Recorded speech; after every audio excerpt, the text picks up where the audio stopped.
किसी ने बड़े कमाल की बात कही है कि दूसरों की समस्याओं का आनंद लेना बंद कीजिए, वरना भगवान आपको वही गिफ्ट कर देंगे, क्योंकि भगवान वही तो गिफ्ट करते हैं जिसमें हमें आनंद आता है। नमस्ते दोस्तों, मैं हूं आरजे कार्तिक। एक बड़ी छोटी सी कहानी एक भक्त की, जिसके जीवन में समस्याएं खत्म नहीं होती थी। कभी घर में कोई बीमार चल रहा होता था, कभी सैलरी नहीं बढ़ रही होती थी, कभी जॉब में झगड़ा होता था बॉस से। उसे लगता था कि समस्याएं खत्म नहीं हो रही हैं, जबकि मैं इतना भगवान का नाम लेता हूं, इतनी पूजा पाठ करता हूं, जप करता हूं, मेरे साथ बुरा क्यों करते हैं। उसके आसपास के लोग उसे कहते रहते थे, मोटिवेट करते थे, तुम्हारा सब कुछ अच्छा होगा, तुम तो इतनी भगवान की भक्ति करते हो, कभी बुरा थोड़ा ना होगा। लेकिन उसे भगवान से एक दूरी सी होने लगी थी। उसे लगता था कि भगवान पता नहीं चाहते क्या है। एक दिन उसका ऑफिस में झगड़ा हो गया, उससे नौकरी से निकाल दिया गया। घर आया तो भगवान के सामने आधे घंटे तक बैठा रहा, पूजा पाठ करता रहा और कहने लगा कि भगवान, आज आपको सपने में आना है, दर्शन देने और मुझसे बात करनी है। आपका भक्त आज आपसे बात करना चाहता है, संकट में आ गया, आप सपने में आएंगे।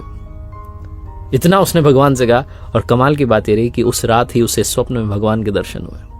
जैसे ही भगवान दिखे, उसने तो भंडार लगाया हुआ था समस्याओं का, बोलता चला गया, आप क्या कर रहे हैं, मैं देखता हूं आसपास लोगों को, गलत काम करने वाले मजे में घूम रहे हैं और मैं अच्छा काम करने वाला इंसान जो हूं, मुझे एक के बाद एक प्रॉब्लम्स का सामना करना पड़ता है, मुझे समझ नहीं आ रहा भगवान आप चाहते क्या हो। भगवान ने कहा, ये तो चक्र है, प्रकृति का नियम है, घूमता रहता है, हानि लाभ तो सहना पड़ता है। उस भक्त ने कहा, मुझे नहीं पता, मुझे आप समाधान दीजिए, मुझे अभी सोल्यूशन चाहिए। भक्त की नादान सी बातें सुनकर के भगवान ने कहा, चलो ठीक है, मांग ही रहा है तो समाधान देते हैं।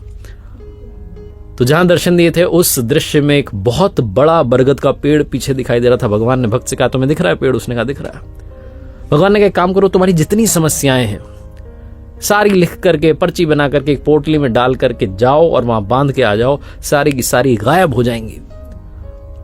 भक्त को लगा, ये हुई ना बात, मेरी भक्ति का आज परिणाम मिला, आज रिजल्ट मिला, भगवान ने मुझे सारी समस्याएं छुटकारा दिलाया। उसने कहा, ठीक है, अभी जाता हूं। भगवान ने कहा, सुनो, लेकिन एक शर्त है, और शर्त यह है कि वहां जाने के बाद, अपनी पोटली बांधने के बाद जब वापस आओ तो एक पोटली उठा करके लाना, एक तो तुम्हें लेकर के आनी पड़ेगी, ये एक्सचेंज ऑफर है। भक्त ने कहा, ठीक है, देख लेंगे।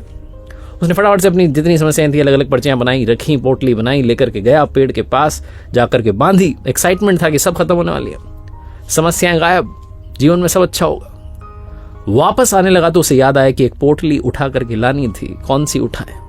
सबसे छोटी वाली पोटली ढूंढी उसने। जैसे उसे खोल रहा था, लेकर के आ रहा था, उसे लगा कि कहीं इसके अंदर कोई गंभीर बीमारी ना हो, मेरी जान ना चली जाए, वापस छोड़ दी। दूसरी छोटी पोटली ढूंढी, उसके पास गया तो उसे लगा कहीं इसमें ऐसा ना लिखा हो कि मेरे किसी अपने की डेथ होने वाली है। उसने डर के मारे उसे भी छोड़ दिया। तीसरी पोटली के पास गया तो उसे डर लगा कि कहीं इसमें ऐसा ना लिखा हो कि मेरे किसी करीबी को बड़ी बीमारी हो जाए, पूरे जीवन परेशान रहे। उसने उस पोटली को भी छोड़ दिया। चिल्लाने लगा, कहने लगा, भगवान, ये कौन सा ऑफर है? मुझे तो मेरी पोटली वापस दे दो, मैं लेकर के जाता हूं और प्रॉब्लम्स को हैंडल करना सीखूंगा, लड़ना सीखूंगा, मुझे आपका एक्सचेंज ऑफर नहीं चाहिए। भगवान मुस्कुरा कहने लगे, बस यही बात तो समझाना चाहता था, देरी से सही तुम्हें समझ में आ गया। जीवन में समस्याएं आएंगी, चुनौतियां आएंगी, चैलेंजेस आएंगे, प्रॉब्लम्स आएंगी, लेकिन सवाल यह है कि क्या आप उनसे लड़ने के लिए तैयार हैं? आखिर में बस यही कहूंगा, ऊपर वाले के आशीर्वाद के साथ, अपनी मेहनत और अपनों के प्यार के साथ कर दिखाओ कुछ ऐसा कि दुनिया करना चाहे आपके जैसा। समस्याओं से घबराना बंद कीजिए, जीवन में हर पल में मुस्कुराना शुरू कीजिए। देखते रहिए हर सोमवार सुबह 9:30 बजे मेरे साथ एक नई कहानी, और हर शुक्रवार सुबह 9:30 बजे लर्निंग सीरीज का एक नया वीडियो।